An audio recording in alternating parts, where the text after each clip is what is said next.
This is Ashton Henderson, Deputy Athletic Director for Championship Resources and Culture at Michigan State University, and welcome to the One Question Leadership Podcast. I'm grateful to be an advocate for the diversity of the programming that the NCAA Leadership Development Team puts together. They helped me immensely in a variety of different ways, particularly as a proud graduate of the Dr. Charles Whitcomb Leadership Institute. This program is a 2-year immersive and expansive, introspective way to really find and help leaders like myself shape the experiences of what we want to see for tomorrow and the leaders of intercollegiate athletics and the future of how we see ourselves. I'm grateful for that experience because it truly helped me understand and define who I am as a leader and helped me shape and build what I go by and what I live by each and every day, which is the 3C model of culture, communication, and connectivity. Without that program, those three things don't exist, so that I continue to uplift, shape, and make this universe as well as its ecosystem effective because of the work that they do. Enjoy the episode.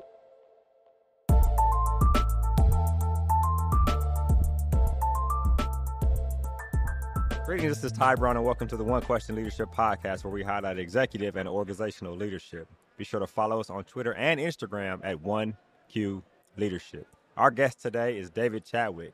David is the founder and CEO of RealResponse. Greetings, David. Thanks for joining us. Thanks, Ty. I appreciate you having me. Now, this company has been around for 8 years, and it's a company you started while you were in school, pretty much playing basketball. That's correct. Right. I was taking a class where I had to come up with an idea, saw a pretty significant need among my teammates and my peers being student athletes to have a way to come forward and to speak up and to use their voice and to share feedback and needs and concerns. That was coupled with another very high-profile issue that I witnessed firsthand within our program, and I just said there has to be an easier way. So I began to cold call and cold email Division I athletic directors of the 300-plus across the country. I interviewed over 200 of them, and I asked, how do you all currently get feedback from your kids? And I heard a lot of consistent answers, either the informal way of, I have an open door policy, or I get to know my kids, or I watch practice, or I travel. And then I heard, well, formally we do exit interviews and we do surveys. But even then there was some folks that said we do it anonymously. Other folks said it was not anonymously. We do it end of season, end of career. The only unanimous feedback that I heard was folks saying that we're frustrated. Yeah. They were finding out about stuff when it was way too late, that if they'd have known earlier, they could have addressed it. Student athletes weren't participating. So really, when I was taking that class and I had enough feedback from the ADs saying that they had a need here, we decided to chase after it. And I think I incorporated the company the week after we lost in March Madness, and it's been off to the races since then. Was that your senior year? That was my senior year. So you were done playing? I was done playing. I probably would have kept trying to play if it was up to me, but my knees had a very different future for me. Hey, man, look, when it's time to transition, it's time to transition. It was time. Right? It made it easier versus some of the slow transitions that some people have to go through. So thinking about that 8 years ago and what you wanted to be, right? And I met you as you were probably in year 3 or 4, Sure. Still figuring it out, but it was growing. When I met you then, I think it was what you manifested in terms of feedback from student athletes on campus. I wonder, because it's grown a lot since then. Sure. What it has grown into. Has it evolved? Yeah, it's evolved a lot. You know, the company actually began as Real Recruit, and I was trying to figure out, okay, we're going to collect feedback from student athletes. What could this be used for? I knew it could be used for ADs as a way to measure experiences, culture, address concerns, et cetera. I thought there could be ramifications for the public where a school could promote their positive ratings and hence the name Recruit, use that to help drive recruits to come to campus. Right. Entrepreneurship 101, I learned very quickly talking to our customers that was not of interest. The thing that was of interest was the internal feedback. Okay.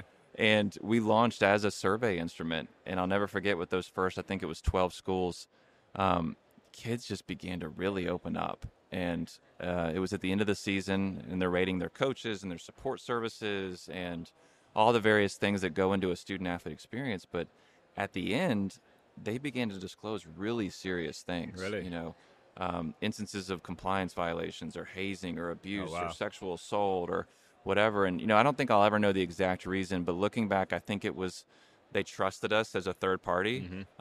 We were really user-friendly, and frankly, they aligned with our mission, right? Like, built by athletes for athletes. We're trying to give you a voice, and we took the results to the athletic directors that we were working with, and their jaws basically hit the ground of things they had no idea was previously going on, things that in some examples had happened weeks, months, or occasionally even years earlier. Wow. And the immediate reaction was, we need more. Like, we need now a way to respond and to have feedback come through at any time versus just in the season. And now we need a way to document how we're handling these issues. And so we listened really well to our customers, iterated and continue to iterate now, but in those early years over and over to hone in on what they needed. And honestly, for the first 5 years, we grew just in college athletics to 100 plus schools across the country, which was amazing. Going back to your question on the evolution, what actually started it was the pandemic. Okay. I knew there was always an opportunity for us beyond college athletics because the things we deal with are not unique to college athletics. Right, exactly. They're going on all over the world. Well, when the pandemic happened, one of the organizations that was trying to have a season was the NFL and the NFL Players Association. And we got connected with them, and they said, look, we're trying to identify a way for our players to be able to bring forward COVID concerns this year, COVID violations, COVID questions, because in that time, if someone violated the COVID policies, not wearing a mask, sneaking out of a hotel in a away game or whatever, right? It had massive revenue implications because they canceled the game that weekend. So they wanted a way for people to help hold each other accountable. Yeah. The media called it a snitch line. Like, that's another way to think hilarious. About it. So we built that for the NFLPA as a way for people to be able to come through and report those concerns. And the following year, they expanded use beyond COVID, and they put a big press release out to any health and safety concern that a player might have, harassment, mental health, issues with their athletic training, mini camp, whatever, right? Like anything that you want to report to us that's important for us to hear, this is a way to confidentially do it. And honestly, Ty, that was just the launch pad into pretty rapid growth beyond college athletics. We began to see national governing bodies bring on our system, mainly for their safe sport reporting. Huge organizations like USA Track and Field and USA Swimming. We began to make inroads with the pro leagues as well. So Major League Baseball brought on our system as a new way for people to report misconduct in that space, cheating, doping, etc. The pro clubs, we now have a dozen NFL teams and several others that are using our system. That was a unique implementation that was more HR focused, so giving employees, so student athletes and employees in very different domains, but a similar use. And just more and more groups, right? Anti-doping through relationship with the United States Anti-Doping Agency. I tell folks, each organization has their own unique needs, right? You have PEDs and cheating in one space. Yeah. You have NASCAR is one of the things they're worried about is impermissible race car parts, right? Very unique to them. Yeah. But the consistent need is people aren't coming forward for whatever reason, right? And this creates that conduit and makes it easy for people to be able to report and ultimately positioning those leaders to be responsive in a timely way. Yeah, I have a few questions that have come into my mind. I'll try to remember all of them. Sure. Right? I'll start with the first one, going back to what you started as, right? End of season, getting feedback from student athletes. You realize that there's a whole bunch of things going on that they haven't had a venue to tell that these things are going on. And I imagine then you guys could see the responses, right? And I think after a while, you probably realize, this is not information that we probably need to be looking at. Yeah. So tell me how you evolve that into the confidentiality so that RealResponse. Yeah. We do not see our customers' data anymore. Right. Folks sometimes are confused and they say, well, do you see it? And then you bring it to the customer. Right. That's not the case. Right. We are truly the conduit. But what we want to do is position our customers and our partners in a way to be notified quickly, right? Something came through, but then the more important piece is to follow up. One of the biggest mistakes that people make is they collect feedback. Let's speak specifically to college athletics because we're here, from their student athletes. And they do it outside of a system like ours, right? It's a pen and paper survey. It's a SurveyMonkey, a Qualtrics, whatever.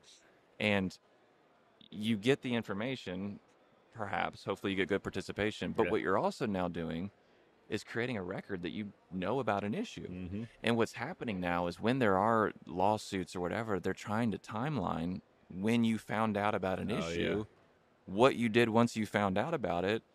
And people don't realize, like, surveys and exit interviews are part of that discovery, right? Like, you knew in 2019 that Ty was unhappy or made a report about a coach because an incident happened. And now this coach has kept doing it.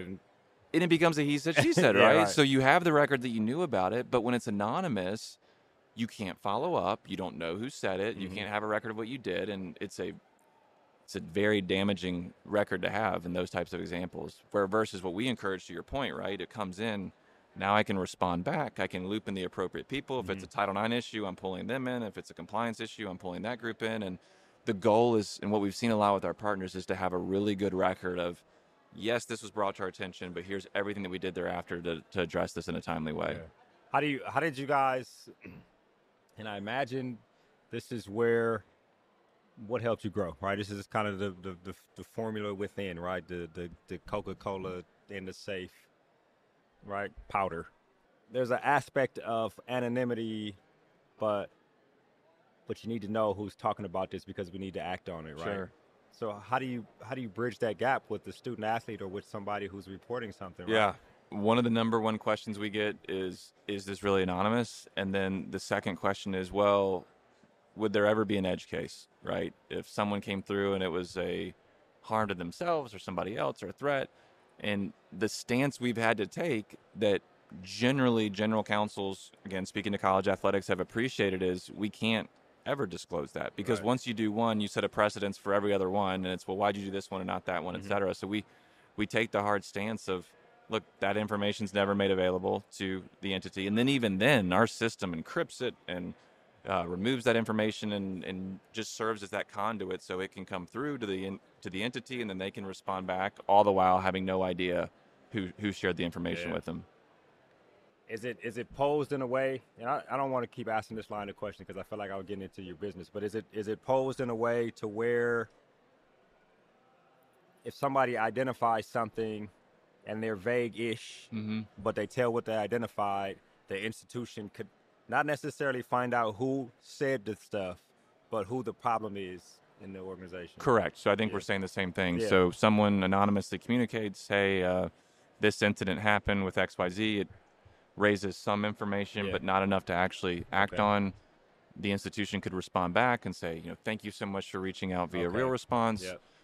As we look into this matter, we need more information. When did this happen? Who else was involved? And then we see people sign off, to your point, as a reminder, while we can communicate via RealResponse, we don't know who you are. As another way to reinforce that this is that safe space. That's what I was wondering. Yeah. That's very interesting. I find that interesting. So another question I had that I didn't forget as the bullet points in my brain. I'm impressed. Another question I had for you was relative to what you've grown to, right? You think about sports, and we want student athletes and athletes to be able to report and feedback and evaluate. But also, you mentioned this real quick, the HR issue of staff. Sure. Right? Is that an aspect of RealResponse now, right? Allowing staff to communicate and say, hey, I'm working here and these things happen since I've been working here. So one of the things that we've prided ourselves on as a company is working very closely with our customers and really seeing this as a relationship business as much as a software business. And I mentioned earlier how much we've iterated based upon feedback and requests. Well, one of the ones that we're getting a lot right now is, hey, how do we take this beyond student athletes? Exactly. And I think this is my personal opinion, but I've had others validate this. The pandemic changed things where we had to shift from this traditional care as someone's employer to now their obvious health and safety related to COVID, but their mental well-being and their emotional well-being, and you're working from home perhaps more often than now. And what is that increasing kind of your social pressures in a new sense? So this is a long answer to your question, but yes, we are expanding to staff. Yeah. And the goal is, again, similar to student athletes, not just being a reporting system. Like, let's create a way for folks to come forward with their questions, with their needs, with guidance they might need to seek, and resources that they're looking for, and positioning the leaders of these organizations to be responsive in a timely way. Yeah, I think that's excellent. Again, back to the beginning, we were end of the season, end of the year type evaluations. And of course, being a leader of an organization that has grown, you understand that evaluation should be an ongoing thing, right? Yeah. So at what point did it become like this is always available for people to go into and mention things and evaluate it? Honestly, it was very quick. Yeah. When we uncovered, is probably not the right word, but discovered maybe through our partners those issues that were going on that they had no idea, I think in year 2 or 3, it became that, really? We now need real time, right? Like, if someone has an issue in December, I can't wait till May to find out about it. I want a way for them to come forward at any point. And it was received very, very well, and to this day, it's probably the most popular product that we've been able to offer our partners. I wonder about so you like to address what's the problem, right? Especially starting a business, right? Some people start a business with an idea, but starting a business with an idea is not always going to be successful. Yeah. You start a business with a problem and then provide a solution for the problem. And a personal problem. Exactly. That helps. Yeah. What you did. But I imagine some of the insight given through RealResponse is quality, positive insight too. For sure. Right? Tell me about that aspect. Yeah. One of our implementations that we did recently was the ACC school, University of Miami, and they did a fantastic job with shifting the narrative a little bit from this just being for issues and more of saying, hey, we care about your well-being. We want to know anything that's impacting your experiences. Yeah. That could be positive, shout-outs, things that are going well. Yeah. That could be questions that you don't feel comfortable tagging your name to, and then certainly it could be the issues as well. And that really began kind of in those after years of the pandemic where I think, honestly, because people were disconnected from their student athletes in the traditional sense of popping in someone's office or passing them in the hall, they wanted to have that engagement, and it was received so well. Like, the vast majority of our partners now are framing RealResponse for exactly that. Okay. It's, hey, we want to know positives, we want to know negatives, we want to know questions. We see a lot of questions come through our system. Yeah. Hey, I'm really struggling with a mental health concern right now, or this is a common one. I know my teammate's really struggling with XYZ. What can I do for him or her? Oh, yeah. And that's not a report in the traditional sense of this would go to like a hotline or campus Title IX reporting, right? But the institution, the athletic department more specifically, wants to know about those things because they're well equipped to pass off resources and point people where to go. So I'd say we're seeing more and more of that happening, and not just in college athletics. The pro clubs that we've implemented, it's been very similar, right? Like, we care about your well-being. In short, tell us whatever you think is important for us to hear, and this is a way for you to do that. I find that when people are asking questions within it, when you told me that, my brain was like, this is excellent because it's not just reactive, right? Yeah. The real time, we are not just being evaluated. Now we are providing information that people, student athletes, whoever, want to know how they can help or what they can do for a situation that may be happening right here. And 100%. It's anonymous, so it's like, here are all the resources you need to answer this question. And the extreme that we heard about from one of our close partners was a mental health crisis that could have been on the lines of self-harm. And the quote they gave to our team was, we think we saved a life through RealResponse. Yeah. We found out about someone that was isolated in their dorm, wasn't coming out, using threatful or potential harming words and communication. And when you find out about those early indicators and you're able to address it, you never know, right? But those types of tragedies can be prevented from bubbling up. Yeah. You guys have announced over the last year and a half or something a number of different partnerships, which I think help bolster the brand and bolster the confidence in the brand. Tell me about a couple of those and why they were important for you to. Yeah, I think the most significant one of the last few months that's very timely was U.S. Integrity. Already an established player in the space related to monitoring betting lines and fraudulent activity and working with a number of the leagues and conferences and schools. They were already getting submissions from others in the public regarding a number of different things, most notably either betting activity, but more specifically threats that student athletes had received online as the result of an outcome of a game. And Matt Holt and I got connected, their CEO, and we just said, gosh, there's synergy here. Like, you guys shouldn't just have a contact us on your website. Like, there should be a more formal way for people to come forward confidentially, alert you all if there is betting activity that's illegal, come to your team if they're receiving threats through social media regarding the outcome of a game. And now we've set up a reporting line through them. So they have a new tip line that is being pushed out to all of our partners and really to the more general public within college athletics, where now folks can do exactly that. They can share tips with them related to those types of instances that are going on. Obviously, there's been some very timely and high-profile examples, teammates betting on games or whatever's going on. But we're also really excited about being that safe space where if someone is receiving threats, they can notify U.S. Integrity. Integrity then can investigate it, pull in the local authorities, maybe the FBI if it's an extreme, and the goal is to help curb that bad behavior as much as possible. Is that something when you talk about the partnership and I guess lack of a better word, hotline? Is it I can just call this number, or I can report or say something about somebody I know on the team that's doing something I think that jeopardizes, and then the institution receives that information and can take it wherever they take it? So U.S. Integrity receives it. Okay. They have, through our platform, a new text line. They have a new email line that's completely anonymous that we power for them. And exactly that. Like, people could use it to send them tips to information. People could use to share threats that have happened. One of the really cool things that I've loved that they've done too, that they're really continuing to educate the masses on, is being almost a clearinghouse where maybe a student athlete doesn't have a tip per se or a report, but they have a question, right? Like, hey, I know this happened. I've been witnessing this. Is this illegal? Like, should I be bringing this to your attention? And they and their team, as the experts that are in this space, can answer the question, provide guidance on what should be done, and really help get it to the appropriate people as quickly as possible. And through our relationship now with 100 plus schools, what U.S. Integrity is going to do is, if something comes through regarding one of our partner institutions, we're going to notify them in a very timely way so they can get connected with Integrity and be a part of the follow-up and what's being done to investigate. Is there an aspect? I'll ask a couple questions here and then we'll wrap.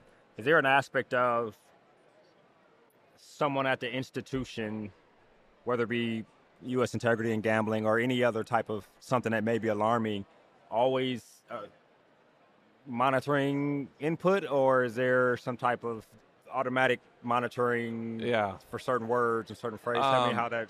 At this point, it's not monitoring specific words or anything like that. We do have auto replies go out so people understand normal things, right? Like business hours, this isn't a crisis line, et cetera. But it's really up to their team of investigators to sift through what comes through, loop in the appropriate people.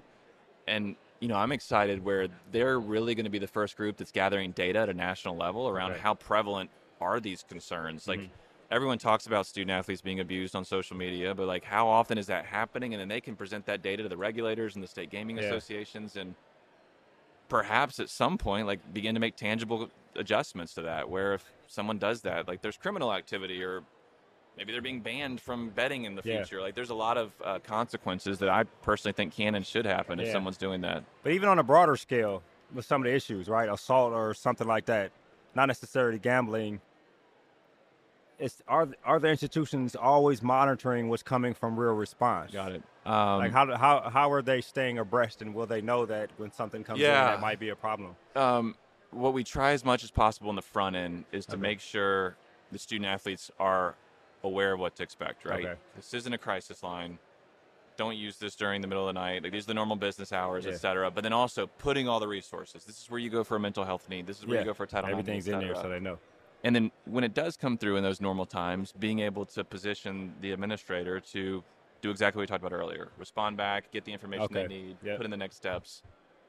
Just create a really robust digital repository of, this is what came through, but here's everything that we did thereafter to address it. But you can never have an expectation that this is monitored all times. Yeah, that's what I was. Why I said some type of machine learning or something that looks for certain phrases or words.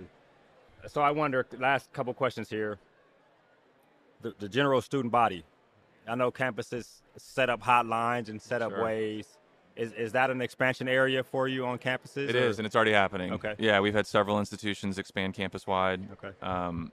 Not replacing, per se, their traditional hotlines. I know they need to exist, but really the goal is to create a more user-friendly model where folks can come in and do what we've talked about several times now. Ask questions, seek guidance. Tell us how we're winning. Tell us how we need to improve. Tell us what's happening. So many of these are early indicators that just go unknown, right? It's, hey, I saw this. I wanted to bring it to your attention. The analogy I give is, it's like, this hasn't happened to me personally, but I've heard it where you witness a crime, right? And it's like, I don't want to be on the police report. I don't want to be a witness. Like, I don't want to be involved with it, but I certainly want someone to know about it so that they can look into it. And that happens a lot, right? Like, people know about things and they want whoever to be aware of it, but they don't want to be involved in the intimidating formal report that's just a very cumbersome process. And the goal is just to enhance communications and making it easier for people to come forward. enhanced communications, right? Totally. 100%. I'll ask this last question here. You talked about general student body, that expansion. We talked about staff. It's something you've been thinking about. Where do you see RealResponse going? Like, what is the, I mean, you get all the colleges. Yeah. You get all the pro teams all around the country, global, everything like that. So what do you beat me to the punch a little bit on the first part. So look, from the top, general student campus population is a significant priority for us. It's a no-brainer where, with a lot of these institutions, the campus is already familiar with our relationship with athletics. They might even be users in the system. Yeah.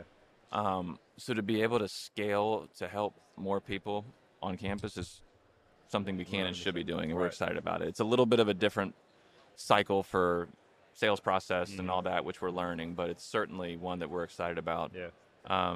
We've begun expansion to Europe, so we had our first European partner sign on, which will be announced here in the next few months, which has brought on a whole new set of, I won't say challenges, I'll say opportunities for compliance requirements and some of the things that we need to do over there. When you're an entrepreneur, it's all opportunity. Yeah, exactly. But we recently did some integrations with WhatsApp and have some others on the horizon too that have opened us up to the international market. Yeah, right. 100%. And no longer having to be relying on a U.S. cell phone carrier or some of those more challenges that we've had in the past, where now it becomes that scalable solution where our goal is anybody in the world could use our platform as a way to, I'll reiterate what we just talked about, like enhance communications, 100%. create that safe space for people to communicate, and position leadership to be able to identify and respond to issues in a timely way. 100%. David, this has been an excellent conversation. I feel educated on RealResponse, right? Totally. Well, I'll reiterate and say I've enjoyed watching the One Question grow, and it's been really cool to watch the significance of this podcast as well. So I appreciate you having me on today. Yes, sir. I appreciate it. That was David Chadwick. David is the founder and CEO of RealResponse. And, of course, I am Ty Brown with One Question. And keep in mind, the role of a leader is to create and maintain an environment that people want to be a part of. And as always, be better tomorrow than you are today.